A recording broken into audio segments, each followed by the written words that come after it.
તમને ગ્રાસિમમાં જોવા મળી રહ્યું છે? જી જરૂરથી અત્યારે જોવા જાવ તો ગ્રાસિમમાં સારી એવી તેજી સાથે કારોબાર દેખવા મળી રહ્યો છે। સાથે જોવા જાવ તો નવા 52 વીક હાઈ પણ સ્ટોકે ક્રિએટ કરેલા છે।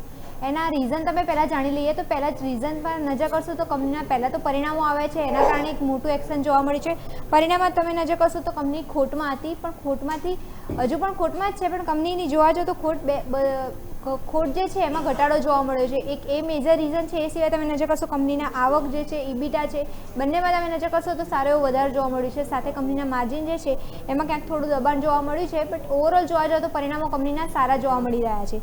સાથે તમે નજર કરશો તો મેજરલી જોવા જાવ તો અલગ અલગ સેગમેન્ટમાંથી કંપનીના બિઝનેસ જે છે એ પણ સારો એવો ગ્રો થઈ રહ્યો છે। એમાં મેજરલી જોવા જાવ તો બિરલા ઓપ્સ કરીને એક જે સેગમેન્ટ જે છે કંપનીનું, એ અત્યારે જોવા જાવ તો ડેકોરેટિવ પ્રિન્ટ જે છે એમાં અત્યારે ઓવરઓલ જોવા જાવ તો ઇન્ડિયાની ત્રીજી કંપની તરીકે એ કામ કરે છે, અને એના કારણે એનો બેનિફિટ કંપનીને સારો એવો મળી રહ્યો છે। સાથે એ બિઝનેસમાંથી કંપનીને ગ્રોથ પણ સારો મળી રહ્યો છે। એક એ સેગમેન્ટ છે। એ સિવાય તમે નજર કરશો તો અલ્ટ્રાટેક જે છે, અલ્ટ્રાટેક સિમેન્ટ જે છે એનું પરફોર્મન્સ પણ સારું રહ્યું છે। એના કારણે તમે નજર કરશો તો ઇન્ફ્રાસ્ટ્રક્ચર છે અને જે હાઉસિંગ ડિમાન્ડ જે છે એ ડે બાય ડે વધી રહી છે, એના કારણે સિમેન્ટ ઇન્ડસ્ટ્રીને ફાયદો થઈ રહ્યો છે અને એનો બેનિફિટ પણ કંપનીને મળી રહ્યો છે। એક એ રીઝન છે। એ સાથે તમે નજર કરશો તો ફાઇનાન્શિયલ સર્વિસીસ જે છે એમાં લોન ગ્રોથ જે છે એ પણ ડે બાય ડે વધી રહ્યો છે, એના કારણે પણ કંપનીને ફાયદો મળી રહ્યો છે। તો ઓવરઓલ જોવા જાવ તો એવું કહી શકાય આપણે કે કંપનીને દરેક સેગમેન્ટ જે છે એનું પરફોર્મન્સ સારું થઈ રહ્યું છે, એના કારણે કંપનીના ફંડામેન્ટલ જે છે એ સુધરી રહ્યા છે એવું આપણે કહી શકીએ।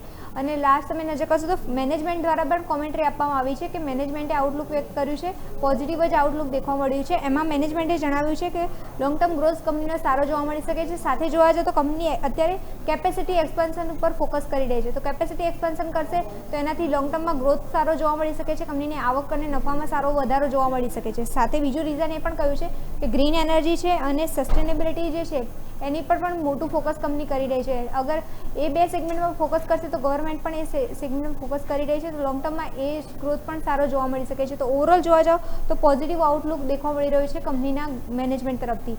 સાથે નજર કરશો બ્રોકરેજ હાઉસીસનું શું કહેવું છે આ સ્ટોક ઉપર, તો બ્રોકરેજ હાઉસમાં તમે નજર કરશો તો જેફરીઝ દ્વારા બાયના રેટિંગ આપવામાં આવેલા છે સ્ટોકમાં, અને ટાર્ગેટ તમે જોશો 3600 આપવામાં આવેલા છે। તો ઓવરઓલ જોવા જાવ તો પરિણામો આવ્યા, પરિણામો પણ પોઝિટિવ દેખવા મળ્યા હતા। સાથે મેનેજમેન્ટ આઉટલુક પણ સારું પોઝિટિવ દેખવા મળી રહ્યું છે, અને બ્રોકરેજ હાઉસીસ પણ પોઝિટિવ છે આ સ્ટોક માટે, એટલે જ તમે નજર કરશો તો સ્ટોકમાં સારી એવી તેજી દેખવા મળી રહી છે।